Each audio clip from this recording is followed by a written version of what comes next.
Ici Dr Patrick Gaudreau, chiropraticien. Dernièrement, beaucoup de patients m'ont contacté pour des douleurs reliées à leur télétravail. J'en suis donc venu à la conclusion que l'ergonomie à la maison n'est pas adéquate.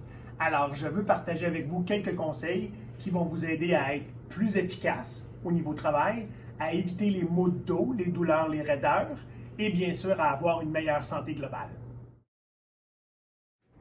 Je recommande une bonne chaise ergonomique. Investir dans une bonne chaise ergonomique, c'est investir dans votre santé. Alors, point important, on veut avoir les bras à 90-100 degrés, comme on peut le voir ici. On veut bien sûr avoir un support lombaire pour garder la courbure dans la région du bas du dos, la région lombaire. Et on veut avoir une chaise qui nous permet de l'ajuster en termes de hauteur. Donc, on va avoir les jambes à 90 degrés. Vous avez une simple chaise de cuisine. Question de sauver les meubles, sauver votre dos. Voici quelques trucs pratiques. Alors, question de hauteur. Je vous invite à considérer un coussin qui vous permet d'ajuster la hauteur nécessaire par rapport à votre bureau, votre écran d'ordinateur. Et de plus, c'est confortable. Donc, on vient s'asseoir.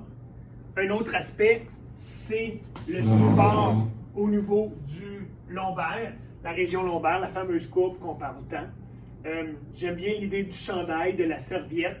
Donc, on vient rouler, par exemple, le chandail pour ensuite l'attacher à l'arrière de la chaise, ce qui nous permet d'avoir un certain support, confort pour le bas du dos. Le dernier point, c'est bien sûr d'éviter de croiser les jambes. On ne veut pas travailler de cette façon, on ne veut pas travailler de cette façon. Quand on croise les jambes, on vient favoriser un débalancement au niveau du bassin, donc plus sujet à avoir des problèmes de dos. Alors, pour ce qui est du bureau, bien important d'avoir le bureau à la hauteur de vos appuis-bras. Comme vous le voyez ici, alors on peut avoir une continuité quand le bras se repose.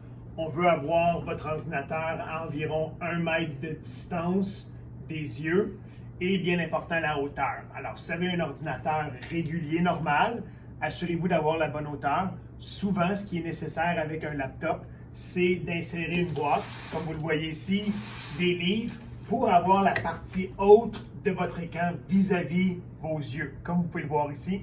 L'autre point important, c'est bien sûr d'avoir un clavier auxiliaire essentiel et une souris auxiliaire, bien sûr. Alors, si vous n'avez pas un bon poste de travail à la maison ou que vous n'avez pas pris le temps d'avoir une ergonomie appropriée, le danger, c'est de se retrouver dans ce genre de posture-là.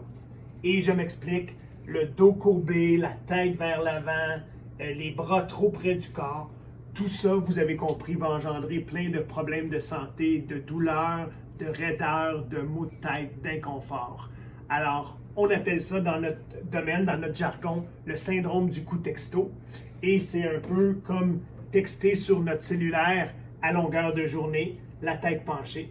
Alors, on veut suivre ces quelques consignes pour éviter ces problèmes-là.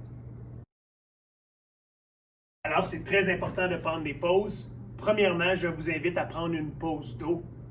Je constate qu'on ne s'hydrate pas assez régulièrement lorsqu'on fait du télétravail. Hydratez-vous, c'est important.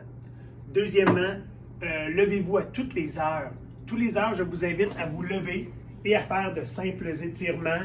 On pense aux bras, hein? On vient toucher le sol, par exemple. On peut avoir des élastiques dans notre bureau, dans notre tiroir, et là, on vient faire quelques étirements. Question de changer la mobilité, de garder l'activité cellulaire dans le corps. Et bien sûr, au niveau des yeux, question de reposer les yeux. On entend souvent parler de la règle du 20-20. Mes collègues optométristes disent à tous les 20 minutes, regardez à 20 pieds pour une période de 20 secondes. Ça va vous permettre de reposer vos yeux aussi. Alors sur ça, merci, bonne journée. Vous avez besoin de conseils sur votre posture, sur votre santé, sur votre ergonomie, n'hésitez pas à nous contacter.